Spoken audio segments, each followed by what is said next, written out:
माने तुमचा weekly report अजून का आला नाही? कामं करता का गप्पा मारता? तुम्हाला किती वेळा सांगितलंय?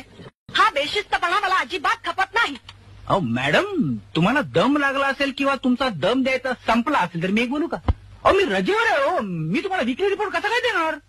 मग हे तुम्ही आधी का नाही सांगितलं? कधी सांगणार? तुम्ही मशीन गन सारख्या धाड धाड धाड शब्दांचा मारा सुरू केलात. मला तोंड उघडेल तरी अवसर दिलात काय तुम्ही? तुम्ही रजेवर आहात हे विसरले मी. सॉरी. It's all right.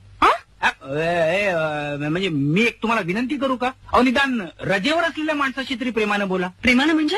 मी प्रेमा न म्हणालो, प्रेमाचं नाही म्हणालो. सॉरी म्हटलं ना. चुकीच्या प्रायश्चित्ताबद्दल चहा देते. त्या कशाला उगाच? बसा. नाही बसतो. तुम्ही मला बसायला सांगताय? हो. तुम्ही चहा पण मला घ्यायला सांगताय? हो का? थांबा जर जाऊन येतो. कुठे निघाला? जरा सूर्य उगवण्याच्या दिशेत चूक झाली का बघून येतो. म्हणजे कालपर्यंत पूर्वेला उगवत होता, आज पश्चिमेला उगवला का काय सांगता येत नाही म्हणून जरा चहा घ्या.